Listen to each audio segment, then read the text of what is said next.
네, 구독자, 시청자 여러분, 주말 잘 보내셨나요? 새로운 한 주가 또 시작됐습니다. 자, 이번 주 동안에 좀 주의 깊게 보셔야 될 포인트들이랑요, 각종 중요한 차트들, 그리고 또 굉장히 흥미로운 설문조사들이 있었는데요. 그런 부분들 관련해서 이 시장이 어떻게 움직일지를 한번 알아보도록 하겠습니다. 내용이 괜찮으시면 구독, 좋아요, 알림 설정, 댓글 부탁드리겠습니다. 네, 반갑습니다. 10년 후 100배우를 암호화폐에 투자하라. 암호화폐 트렌드 2023의 저자 박 작가입니다. 저는 7권의 책을 쓴 작가입니다. 카카오톡에서 크립토 트렌드랩 커뮤니티를 운영하고 있습니다. 지금 현재 2200분 넘게 참여를 하셔가지고요. 굉장히 열성적으로 또 대화들, 정보들 나누시고 뜨겁게 또 운영되고 있으니까요. 혹시 혼자서 투자하시기에 좀 어려우신 분들은 함께 참여하시면 좋을 것 같습니다. 자, 그러면 비트코인 차트부터 보겠습니다. 자, 비트코인이 지금 28K에서 여전히 치열한 접전을 이어가고 있습니다. 자, 이 트레이더들은요, 이 저항선을 어떤 격전지, 전쟁터처럼 생각을 하기도 해요. 왜냐하면 여기서 매수와 매도가 서로 주거니 받거니 하면서 굉장히 치열한 접전을 벌이고 있는 거죠. 그리고 저항선을 뚫고 올라가면은 또 이 지점을 갖다가 또 방어하기 위해서 강력한 지지로 만들기 위해서 굉장히 치열한 접전을 벌여야 되거든요. 그래서 28K가 굉장히 중요하다. 이렇게 다들 강조를 하는 거예요. 만약에 28K를 공고하게 다지고 올라가면은 30K, 32K, 35K 거기서 또 한번 격전을 치르고 또 다지고 올라가고 이런 과정들이 반복이 될 겁니다. 그래서 단기적인 움직임들은요, 여러분들 관찰은 하시되 너무 또 여기에 집착하실 필요 없고요. 어차피 장기적으로는 꾸준히 상승할 거라는 그 믿음을 가지고서 접근을 하시면 좋을 것 같습니다. 자, 어제 비트코인은요, 한 2% 정도 상승을 했고, 이더리움도 거의 비슷하게 상승을 했어요. 자, 그 외에 나머지 알트코인들도 전반적으로 장이 좀 좋았다라고 볼 수가 있습니다. 비트코인 도미넌스는요, 횡보에 가깝긴 하지만 조금씩 다시 상승을 하는 그림을 보여주고 있기 때문에 다시 한번 더 어떻게 보면 이 상승장을 좀 준비하는 듯한 그런 응축된 모습들을 또 보여주고 있습니다. 투심도 여전히 높아서요. 지금 64, 자, 66에서 지금 64, 64를 연속으로 지금 유지를 하고 있어요. 그러니까 계속해서 탐욕 단계인 거고요. 계속해서 지금 투심을 유지를 하면서 투자자들이 시장을 예의주시하고 있다. 자, 이렇게 보시면 될 것 같습니다.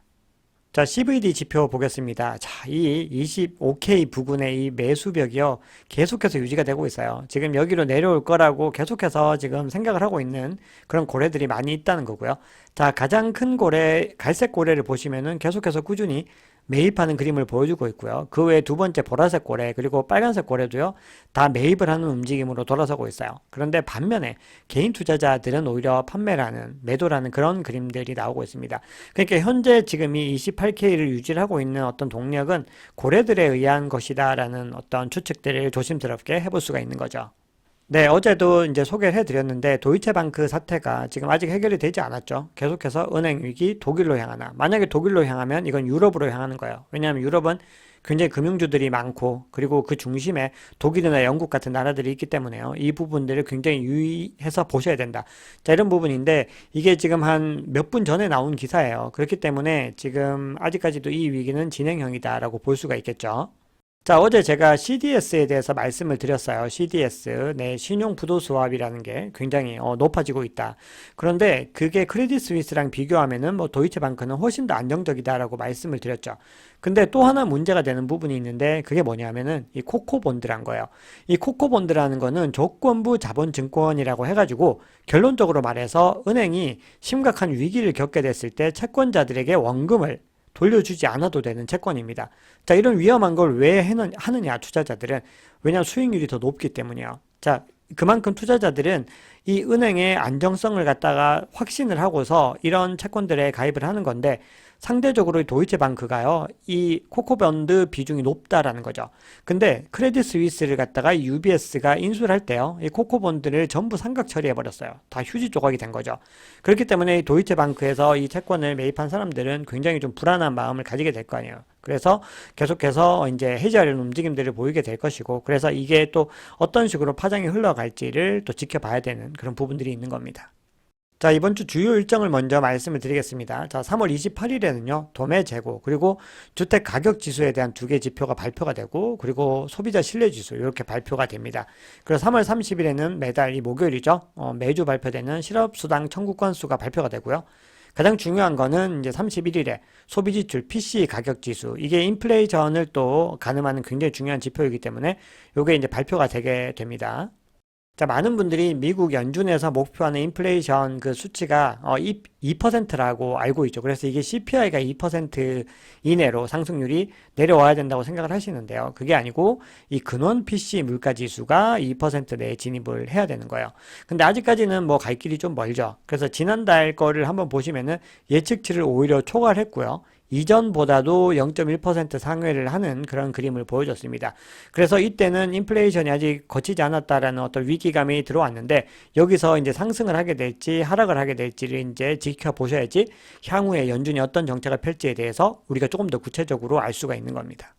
네, 이번에는 비트코인 이야기를 좀 해볼게요. 자, 코인리스에서요. 비트코인이 이번 주에 4천만 원 돌파할까라는 설문조사를 해봤는데 훨씬 더 많은 분들이 이거를 깰 수 있다. 4천만 원 돌파할 것이다. 라고 이렇게 투표를 하셨어요. 자, 이 얘기는 이 시장에 대한 기대감이 그 어느 때보다 높아져 있는 상태다라는 거겠죠.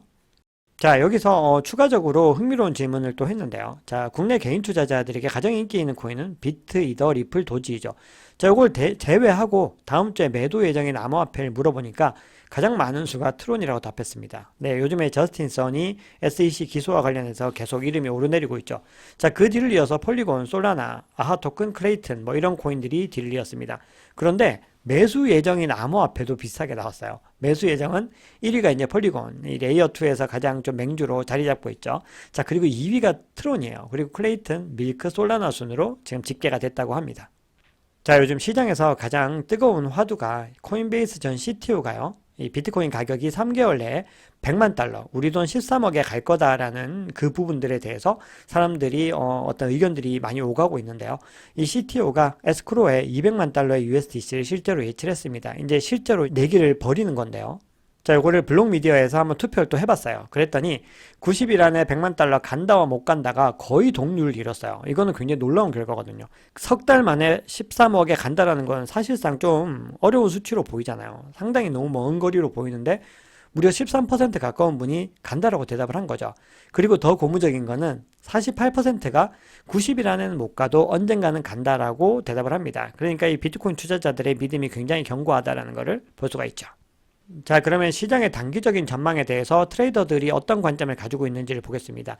제가 어제 그 영상에서 트레이더 앨런이 다이아몬드 패턴을 소개했던 걸 말씀드렸죠. 그래서 이 다이아몬드 패턴이 여기에 브레이크아웃을 하면요, 굉장히 상승세가 가파를 것이다 라고 이렇게 이야기를 했는데, 여기에 대해서 이제 케빈 스벤슨이라고 하는 다른 트레이너는 조금 다른 의견을 보였습니다. 자, 이분도 굉장히 요즘에 트위터에서 핫하신 분인데, 자, 이분은 이 다이아몬드 패턴이 나왔을 때요, 브레이크아웃 지점이 두 군데가 있다는 거예요. 그래서 상승을 하게 될지 하락을 하게 될지를 두 가지를 다 염두에 둬야 된다라고 얘기를 합니다. 자, 그래서 조금 더 확대를 해서 보시면은 만약에 여기서 브레이크아웃을 하고 넘어가게 되면은 굉장히 불리시한 시나리오가 되는 거고요. 자, 하방에서 이제 내려가게 되면은 굉장히 베어리시한 그런 시나리오가 된다라는 건데요. 결국은 말하는 공통점 자체는 있어요. 이제 어느 순간에 굉장히 브레이킹을 해서 뭔가 차트가 조금 더 다른 움직임을 보이게 될 수 있다라는 부분들에 대해서는 둘 다 같은 생각을 가지고 있는 것 같아요. 자, 그리고 트레이더 앨런은 또 다른 시나리오를 또 가지고 왔는데요. 이분이 이제 2014년, 2015년 요때 당시와 이제 비교를 해서 가지고 왔는데, 베어에서 첫 번째 베어 시나리오에서 이제 풀백을 한번 했고요. 그리고 두 번째 베어 시나리오 이후에 굉장히 슬로잉 다운하는 구간이 온다는 거예요. 그 구간을 지나면은 새로운 이제 강세장 불 랠리가 시작이 된다라고 하는 건데요. 이게 지금 현재 차트 움직임과 굉장히 비슷하더라라는 겁니다. 그래서 베어장이 오고요. 지금 풀백이 한번 왔고 또 베어가 왔고요. 그 다음에 슬로잉 다운을 하고 있어서 이 지점에서 브레이킹을 하면은 상승을 하게 될 것이다. 또 이런 전망을 내놓는 분도 있습니다. 자, 여러분들 차트를 말씀드릴 때는 늘 조심스러운데요. 여러분들 이거는 어떤 트레이더들의 개인적인 견해라는 거는 꼭 알고 계셔야 됩니다. 자, 이번에는 스톡머니 리자드라고 하는 분의 의견을 볼게요. 자, 이분도 2013년에서 2015년, 그리고 2017년, 18년, 19년, 그리고 지금 현재의 흐름들을 가지고서 차트가 어떻게 움직일지를 이야기를 하고 있는데요. 이 구체적인 어떤 거래량부터 해서 어떤 지속 기간들을 좀 비교를 해봤어요. 그랬더니 피크와 크로스가 반복이 되는 이 구간들의 어떤 움직임들이 상당히 유사한 부분들이 있더라는 거예요. 그래서 지금 이분이 얘기하는 건요, 이제 블리시, 앞으로는 이 롱베어 마켓이 끝나고 불리시한 그런 시장으로 갈 수밖에 없는 그런 매트릭스, 모든 지표들이 거길 향하고 있다. 또 이렇게 얘기를 하고 있습니다. 그래서 여기서 이제 끝나고 나면요, 브레이킹 아웃을 해서 상당히 상승 추세가 가팔라질 것이다. 뭐 이런 의견이 되겠죠. 자, 요거는 어제 소개를 해드렸는데요. 요게 이제 코인리스에서 방금 또 소개를 하셨더라고요. 그래서 이 렉트 캐피탈인데, 요거 이제 말씀을 드린 이유는 아무래도 이제 개인 유튜버들 같은 경우는 빠르게 정보들을 전달 드리기 때문에 어떤 언론 기관과는 조금의 속도 차이가 더 빠를 수 있다라는 걸 말씀을 드리는 거고요. 자, 이 얘기는요, 먼슬리 캔들 차트가 이제 마감이 되고요. 새로운 불마켓으로 모든 이제 매크로 트렌드들이 이어지고 있다라는 부분들이에요. 그래서 거의 비슷합니다. 이분도 2014년, 그리고 2018년, 그리고 2022년을 가지고서 지금 현재 어떤 차트 움직임들이 과거와 반복되는 부분들을 찾아냈고, 여기서 이제 상승 랠리로 갈 수 있는 그런 어떤 동력을 얻었다. 자, 이런 이야기를 하고 있는 거죠. 그리고 어제 또 전해드렸는데요. 나스닥이 이제 암호화폐 어떤 커스터디 서비스를 출시한다고 했죠. 여기에 대해서 이 나스닥의 디지털 자산 총괄이 직접 입장을 밝혔어요. 그래서 어떤 얘기를 했냐면 기관 투자자들의 암호화폐 수요가 굉장히 꾸준히 존재하고 늘어나고 있다는 거죠. 그래서 기관 투자자들이 신뢰할 수 있는 암호화폐 커스터디 플랫폼을 만들어내겠다는 거거든요. 근데 이 부분은 진짜 중요한 부분이에요. 비트코인의 도입과 채택이 가장 중요한데 이걸 위해서는 기관 투자자들의 활발한 유입이 필요하거든요. 근데 나스닥이 그 역할들을 해주겠다는 거예요. 파산안이 3AC라든지 뭐 보이저 디지털 이런 기업들보다 훨씬 더 탄탄하고 그리고 기관들이 훨씬 더 신뢰하는 나스닥이 나섰다는 거는요. 이 시장에 기관 투자자들의 유입이 늘어날 수밖에 없는 시그널이다. 자, 이렇게 볼 수 있습니다. 자, 그리고 갤럭시 디지털의 마이크 노보그라츠가 또 이런 얘기를 했습니다. 비트코인과 이더리움 커뮤니티에 서로 싸우지 말고 협력을 해야 된다. 네, 이 얘기도 굉장히 동의할 수밖에 없는 얘기예요. 결국은요, 서로 간에 어떤 지지하는 방향성들이 다르기 때문에 커뮤니티에서 어떤 서로 누가 더 우위에 있다라는 그런 경쟁적인 그런 논쟁들을 하게 되는데요. 사실은 이 시장은 아직까지 초기이기 때문에 이 두 개는 서로 다른 길을 가고 있다는 거죠. 그렇기 때문에 이 둘이 서로 다른 방향성에서 이 시장을 전반적으로 견인을 해줘야 가상자산 시장의 인프라가 꾸준히 넓어질 수 있다. 자, 이 부분을 강조를 하고 있는 거예요.